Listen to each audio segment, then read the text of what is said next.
በአዲስ አበባ ከተማ እየተካሄደ ያለው 20ኛው የዓለም ሰራተኞች ድርጅት አህጉራዊ ጉባኤም ቀጥሏል። አራተኛ ቀኑን በያዘው ይኸው ጉባኤም የከተሞች ከአየር ንብረት ለውጥ እንዲሁም ከዜጎች የስራ ዕድል ፈጠራ ጋር የተስማማም ዘላቂ የከተማ ልማት ልምዶች ሲሻገሩበትም ውለዋል። አዲስ አበባም ተረኛዋ ነበረች። በምክትል ከንቲባ ማዕረግ የአዲስ አበባ ከተማ ዋና ስራ አስኪያጁም ኢንጂነር ወንድሙ ሴታ አዲስ አበባ ከተማ ከከባቢ አየር የተስማማ አካታች የከተማ ልማትን እውን በማድረግ ሂደት ውስጥ የስራ ዕድል ፈጠራ ዘላቂነትና የከተማ ልማት ዘርፍ መፍትሄ ዙሪያ የዳሰሳ ጥናትም አቅርበዋል። ከእያንዳንዱ ዜጋ ጓዳ ደርሰው ነፍስ ከሚዘሩት እስከ ግዙፍ ኢንቨስትመንቶች ድረስ አዲስ አበባ ከሰው ከተፈጥሮና ከከተሜነት ጋር የተወዳጀ እቅድና ትጋቷን ጠቀሱ ዋና ስራ አስኪያጁ። In Addis, we launched a public employment program at a massive scale. በከተማችን የዜጎች የስራ ዕድል ፈጠራ ፕሮግራም ይፋ በማድረግ ከመደበኛ የስራ ዕድል ፈጠራ ስራዎቻችን ባሻገር እንደ አረንጓዴ የወንዝ ዳርቻ ልማት፣ የመሰረተ ልማት ጥገና እንዲሁም የከተማ ውበት በመሳሰሉ ፕሮጀክቶች የስራ አማራጮችን ማስፋት ተችሏል። እነዚህ የስራ ዕድሎች በገቢ ደረጃ ብቻ የሚገለጹ አይደሉም። ግብርና በከተማ ጉዳይ በነገ ዕጣ ፈንታዋ ላይ ያገባኛልን ያጎሉ ተስፋን የፈነጠቁ ጭምር ናቸው። Their work reflected in the city life, hope returned.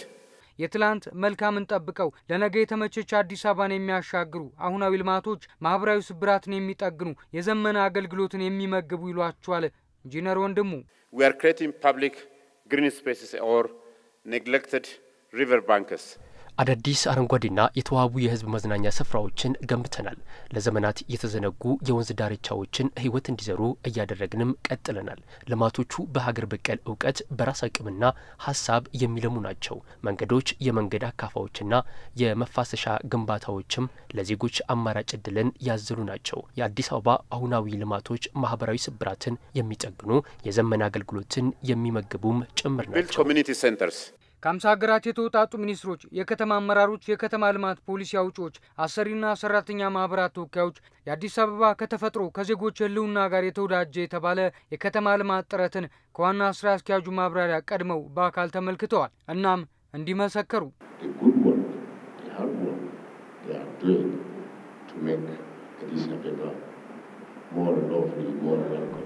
ያየነው መልካምና ብርቱ ስራ አዲስ አበባን ይበልጥ ተወዳጅና ሳቢ እንድትሆን እያደረጋት ይገኛል።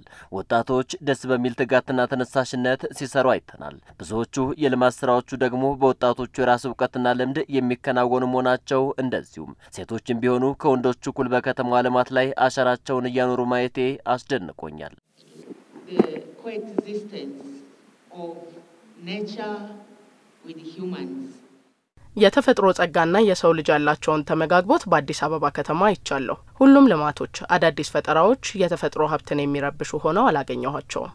ይህ ደግሞ እኔና ለመራሁት የኡጋንዳ ልዑክ ድንቅ ሆኖ አግኝተነዋል።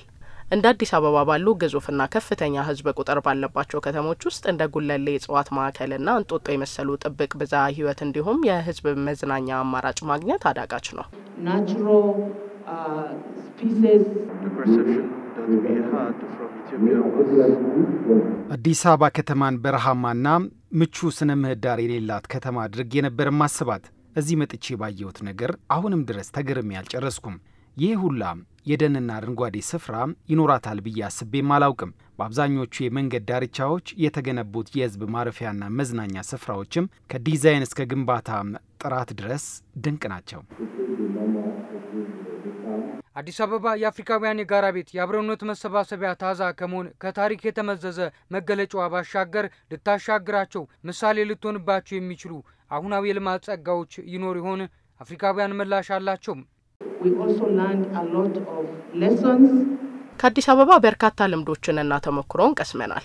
በተለይም የአየር ንብረት ለውጥን በመመከትና ሰፊ ስራ ዕድልን በመፍጠር ረገድ ከተማዋ ቀድማን ሄዳለች። በአረንጓዴ ልማት ዘርፍ ከባቢ ከመጠበቅ አልፎ ለበርካታ ዜጎች የተሰጠው የስራ ዕድል እኔ ያልጠበቅኩት ነው። Those are all employees, those are job opportunities. We learned a lot from all this work that has በከተማዋ ካየነው የተደራጀ ከተማ ልማት እቅድና ተግባራ ብዙ ተምረናል። ተፈጥሮን ከተማ ልማትና የስራ ዕድል ፈጠራን አረንጓዴ ልማትንና ከተሜነት የተስማማበት ስትራቴጂና ተግባራ ለብዙዎቻችን ስንቅ የሚሆን ነው። ተመልሰን ወደ ከተሞቻችን ስንሄድ ልንጠቀምበት ልንተገብረው የሚገባ ልምድ ነው ብዬ አስባለሁ።